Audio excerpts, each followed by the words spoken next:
다닐 필요가 없고 오늘 먹고 살 것을 오늘 벌어서 해결하는, 그러니까 미래가 없는 아이들이죠. 태어날 때부터 미래가 없습니다. 그래서 이 아이들과 저희가 하는 것은 일단 기본적으로 무질서하고 그리고 아주 난폭하기도 하고, 왜냐하면 법이 없으니까 이거 무법지대거든요. 집시 마을, 특히 아이들은.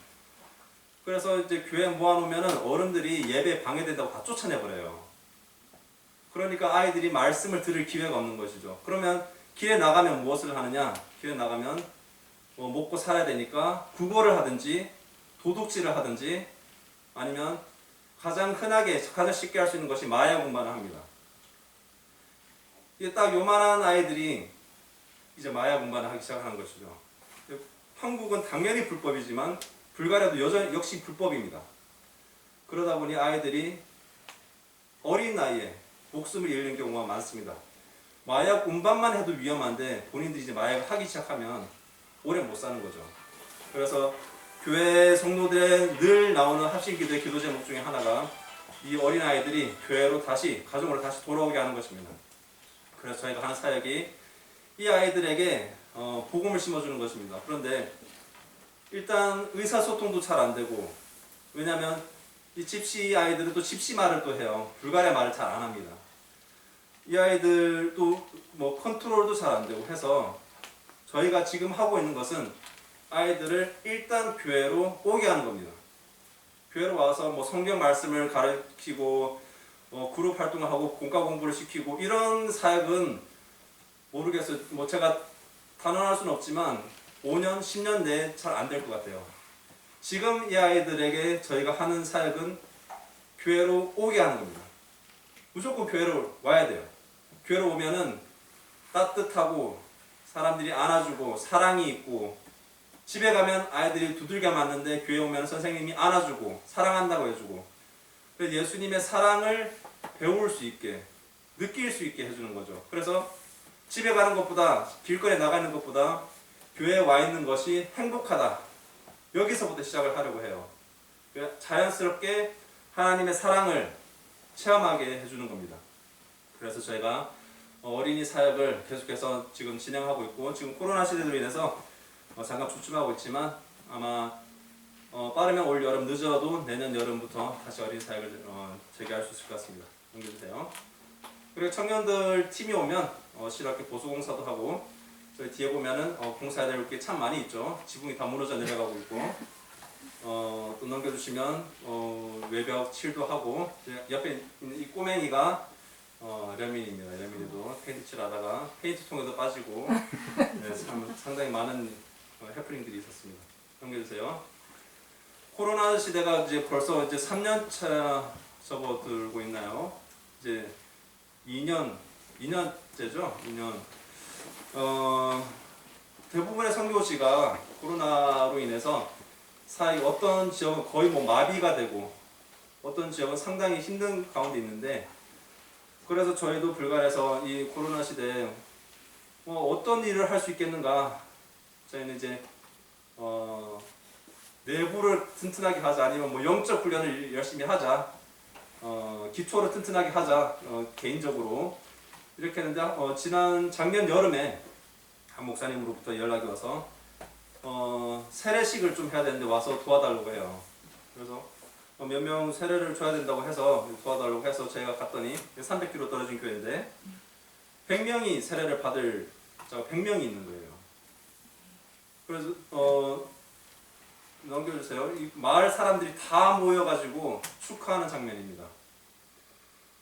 이제 유럽은 대부분의 유럽 국가들은 전통적으로 장로교든 침례교든 뭐 교단을 떠나서 대부분 강에서 이렇게 침례를 합니다. 전통적으로 하기 때문에 저희도 그 나라의 방식으로 세례를 줬습니다.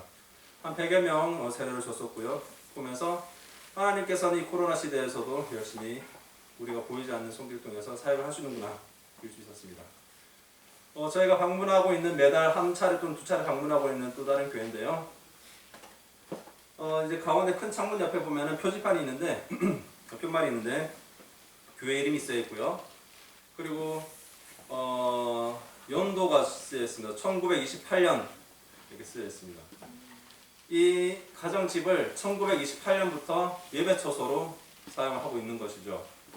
100년이 조금 안 되죠. 100년이 조금 안 되는데 그것은 이곳에서 이 건물을 예배처소로 썼던 게 128년부터이고 실제 모임, 예배 모임은 100년이 조금 넘는다고 해요. 아주 역사 깊은 불가리아 초창기 선교사님들이 왔을 때 전도를 받았던 복음을 전파받았던 사람들이 모여서 시작된 예배 모임입니다. 그래서 저희가 매달 한 번씩 또는 두 번씩 방문하고 있습니다. 넘겨주세요. 조그만한 가정집 방을 하나 예배처소로 쓰는 거예요. 여기 이제 아이들이 동네 아이들이 다 모였는데 아마 연말이었을 거예요. 성경 구절 한 구절씩 배우고 선물 받아가는 겁니다. 예빈이도 그때 참석해서 선물을 받았고요. 여름이 되면은 마당에서 이렇게 조그만 정자에서 예배를 드리고요.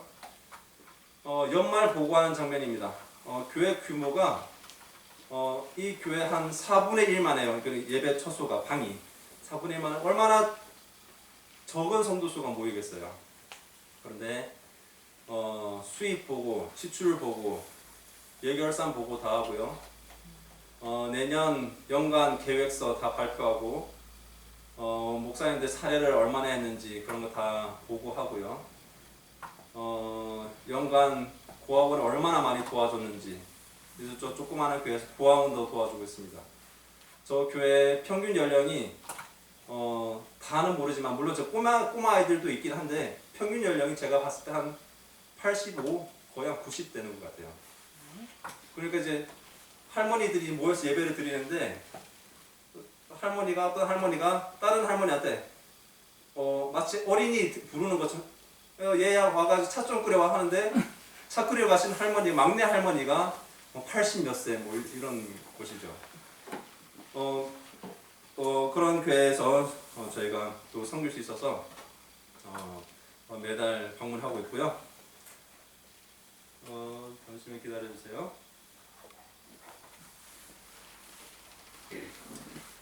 네, 지금 보이시는 이 목사님은 그때 박영웅 목사님께서 첫 번째 십자가를 다루셨던 교회 담임 목사님이셨습니다.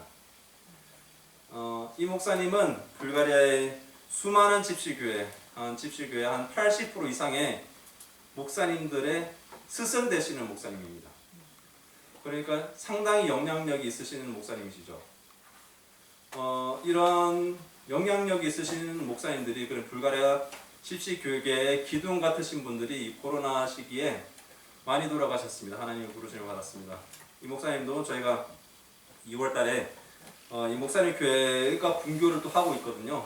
토요일 날 저희가 가서 분교 강의하기 전에 목사님 뵙고 목사님이 건강이 좀 편찮으셔서 코로나 편찮으신 건 아니고 당뇨도 있고 합병증도 있고 그러세요. 그래서 편찮으셔서 방문해서 어떻게 지내시냐 많이 회복 중이시다. 이제 여름부터는 아마 활발하게 활동할 수 있을 것 같다. 열심히 하나님 나라 확장을 위해서 열심히 같이 뛰어보자 라고 이제 말씀을 잠깐 나누고 그날 그 다음날 주일날 소천하셨습니다. 그리고 월요일 화요일 이렇게 장례식을 했는데요. 장례식장을 제가 30년 동안 불가리아 살면서 그렇게 거대한 장례식을 처음 봤어요. 물론 수많은 제자들도 있으시고 그 제자들이 전 유럽에 다 흩어져 있는데 장례식 날 거의 다 온 유럽에서 다 와서 아주 크게 장례식을 하면서 또 가정들을 위로하는 그런 시간을 가졌습니다. 넘겨주시면 이 성경책은 또 다른 목사님이 장례식장을 갔는데 그분도 갑자기 응급실에 실려가셔서 이제 소천하셨어요. 이제 코로나 때문에 그러셨는데 강대상에 보니까 저 성경책이 놓여 있는 거예요. 그런데 사진에서 잘 보이실지 모르겠지만 상당히 너덜너덜하게 성경 페이지 한 장 한 장이 너덜너덜하게 수많은 얼마나 많이 읽으셨는지 얼마나 많이 또 필기를 또 성경 여백에다가 하셨는지 속지를 또 그렇게 얼마나 많이 꽂아 놓으셨는지 그렇게 많이 말씀을 묵상하시고 맡은 어린 양들을 위해서 얼마나 많이 노력하셨는지 볼 수 있었던 그런 성경이었습니다. 이렇게 많은 교계의 리더들이 하나님의 부르심을 받았습니다. 1, 2년 사이에. 그래서 지금 저희가 새로운 리더들을 양성하는데 더욱더 집중을 안 할 수가 없습니다. 저희가 하는 또 다른 사역은 저희가 원래 전혀 계획이 없었던 사역 중에 하나인데 보시면 바로 아시겠죠? 뭐 하는 건지. 왜 불가에서 김장을 하시냐고 하실 수 있는데 해외 어느 나라든 한인 사회가 있으면 그 나라에서 김장을 합니다. 한국 사람들이 김치는 못 먹고 안 먹고 못 사나봐요. 김장을 하는데 선교사회, 불가리아 선교사회에서 매년 정기적으로 김장을 합니다. 김장을 해서 선교사님들이 먹는 거지 1년 동안. 이것은 이제 그 장면이 아니고 현지인이 저희한테 요청이 왔어요. 김치 좀 만들어 달라고. 김치를 유럽 지금 그 K푸드라고 해서 한국 음식이 히트를 치고 있어요.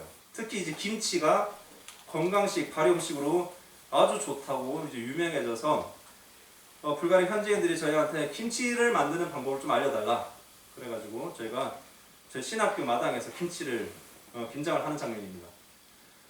이제 려민이하고 사모가 지금 김장을 하고 있고요. 선교사님들 몇 가정이 하고 있습니다. 그리고 현지인도 자기가 배우고 싶다고 해가지고 발효 음식에 관심이 많대요. 그래서 이제 김장을 했습니다. 제가 이 김장을 하면서는 제가 미처 생각을 못했는데 생각을 해보니까 불가리아 사람들이 김치를 너무나도 먹고 싶어 하는 거예요. 실제로. 그러면 지금 이날은 믿는 사람들이 왔어요. 저희 교회 성도들이 와가지고 김장을 했는데 안 믿는 사람들도 김치는 좋아하거든요. 그럼 이 안 믿는 사람들을 우리 김치 하는 방법을 알려드릴 테니까 와서 김장도 배우고 하세요 하면서 이 김장이 1시간, 2시간 만에 끝나는 게 아니잖아요. 하루 종일 해야 되니까 저희가 하루 종일 붙잡아 놓고 있을 수 있습니다. 그러니까 하루 종일 하나님 이야기를 할 수 있는 거죠, 같이. 이렇게 해서 저희가 이 사역도 아마 작년에 처음 했지만 지속적으로 하지 않을까 싶습니다. 넘겨주세요. 저희가 이제 신학교 분교를 작년에 4개로 확장을 하면서 사역을 시작했는데 사역을 확장을 하고 바로 사고가 났습니다. 저희가 평균적으로 차로 월 한 5천, 6천 킬로를 이제 달려서 차가 없으면 저희가 사역을 사실 못합니다. 소피아 내에서도 물론 할 사역이 많이 있지만 저희가 신학생들이 이제 100여 명이 넘는다고 그랬잖아요. 졸업한 신학생들이. 그럼 교회가 불가리아 전역이 흩어져 있고 저희가 전역을 다니면서 사역을 잘하고 있는지 또 위로할 사람들도 위로해주고 이렇게 다니고 또 분교도 이렇게 흩어져 있고 또 저희가 불가리아에만 있는 게 또 아니거든요. 또 필요하면은 불가리아 밖으로도 나가는 경우가 종종 있습니다. 그래서 차가 저희는 필수적인데 작년 한 10월쯤인가요? 빗길에 사역을 마치고 이제 돌아오는 저녁에 고속도로에서 차가 돌아서 중앙 분리대를 2번을 받고 차가 완전히 폐차되는 상황이 생겼습니다.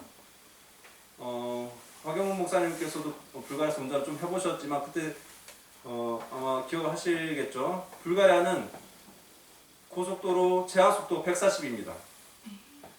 제한속도가 140이라는 얘기는 경찰은 150 이상 되면 잡아요.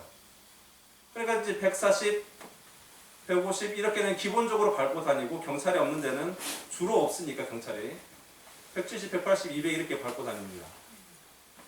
그날 이제 비가 오는 날이었기 때문에 안전속도를 유지하면서 한 120, 130 이렇게 달렸던 걸 기억을 하는데요. 다행히 사고가 나는 그 순간 제 주위에 아무도 없었어요. 만약에 제 뒤에 누가 차가 따라오고 있었다면은 그 차와 이제 같이 추돌했다면 더 큰 사고가 났을 텐데 그 어두컴컴한 밤이었는데도 불구하고 아무도 없이 그냥 저 사고 장소 한 1시간 넘게 차가 그 가드레일 중앙 분리대 쪽에 붙어 있었는데 그리고 비가 오고 있어서 날씨도 춥고 또 려민이가 가볍게 얇은 옷을 입고 있었기 때문에 밖에 나가 있는 게 제가 뭐를 생각했는지 모르겠죠. 밖에 나가 있는 것이 오히려 더 위험하겠다라는 생각을 그때 했었어요. 그래서 차 안에 있었어요. 그런데도 아무런 사고 없이 하나님께서 지켜주셨습니다. 비록 차는 폐차했지만 바로 하나님께서 저희가 차가 필요하다는 걸 아시고 바로 새로운 차를 허락해 주셔서 저희가 신학교 분교 사역을 하는 것과 또 불가리아 교회를 도는데 아무런 지장이 없도록 하나님께서 인도해 주셨습니다. 그리고 저희가 계속해서 선교 편지를 통해서 여러분들께 기도 부탁을 드렸던 것 중에 하나가 려민이 유치원 들어가는 겁니다.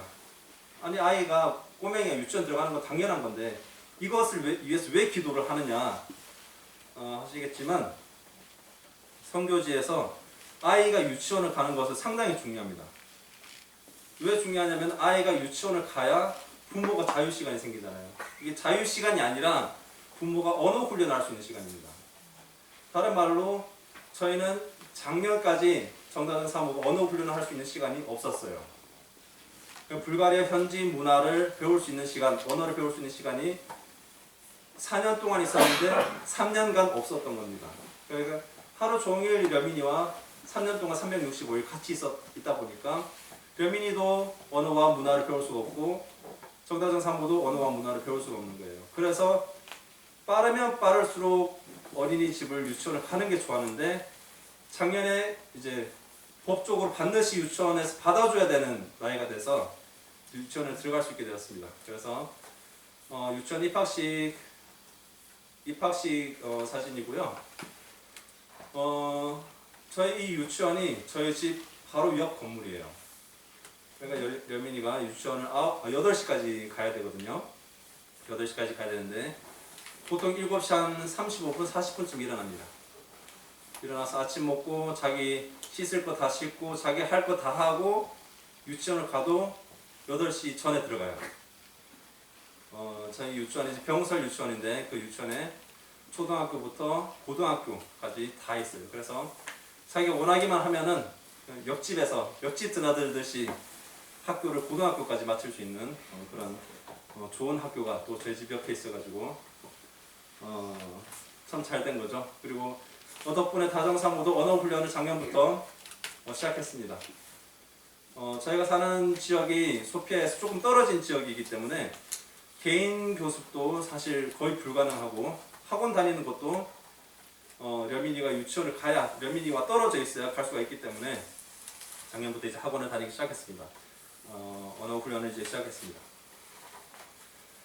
그리고 이제 가족 사진을 몇 장을 찍어봤습니다. 이렇게 가족 사진을 찍어봤고요. 네, 선교 보고는 이렇게 마치겠습니다. 간단하게 세 가지 기도 제목을 여러분들과 좀 나누고 마치도록 하겠습니다. 보셨다시피 저희 불가리아는 지금 교계에 기둥되시는 분들이 많이 하나님의 부르심을 받았습니다. 그래서 저희가 지금 신학교 분교에서도 한 50명 조금 넘는 학생들을 교육을 하고 있는데 이 친구들의 나이 연령대 평균 연령대가 10대 후반이에요. 그러니까 이 친구들이 물론 이제 잘 훈련받아서 좋은 목회자가 되겠지만 지금 중간 역할을 하는 허리 역할을 하는 지도자들이 상당히 부족한 상황에 있습니다.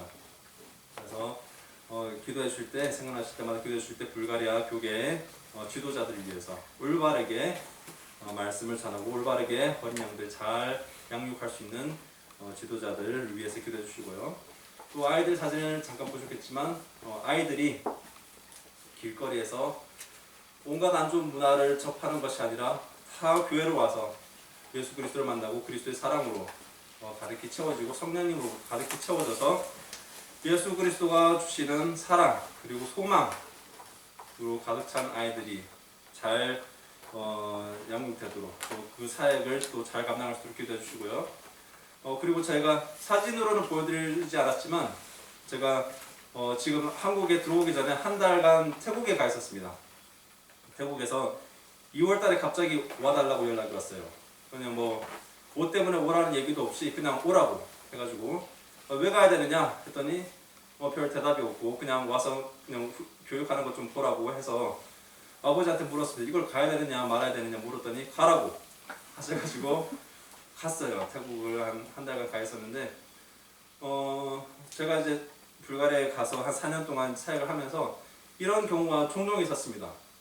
그냥 뜬금없이 갑자기 오라고 그래서 왜 가야 되냐고 했더니 대답은 없고 어쨌든 이제 가야 돼서 그냥 순종하고 갔더니 하나님께서 예비하신 그런 뜻이 있었습니다. 이번 태국도 마찬가지입니다. 가서 보니까 전도자 양성 프로그램을 하는 거예요. 그래서 저희가 2달 프로그램이더라고요. 10주 프로그램인데 그것을 불가리아에 접목시켜서 불가리아의 전도자 양성 프로그램을 신학교 사역까지 접목시켜서 할 계획입니다. 이 말씀을 왜 드리냐면은 저의 사역이 이제 두 번째 텀으로 이제 접어드는데 두 번째 텀은 첫 번째 텀은 이제 그 나라에 적응하는 기간이라고 봤다면 두 번째 텀은 본격적으로 사역을 하는 기간인데 저희가 4년 동안 불가리아에 있으면서 수많은 목사님들이 불가리아를 방문하시면서 저에게 하셨던 말씀이 있어요. 불가리아를 통해서 유럽의 복음화가 다시 유럽으로 복음화가 다시 나갈 것 같다라는 이야기를 오시는 분들마다 하셨습니다. 그리고 제가 이제 태국에 가서 그 말씀에 대한 확신을 얻고 전도자를 양성해서 유럽이기 때문에 불가리아도 유럽이기 때문에 유럽의 특징이면서 장점 중에 하나가 불가리아에서만 사역을 하는 것이 아니라 사역자를 파송하면은 유럽 전역으로 파송을 할 수가 있어요.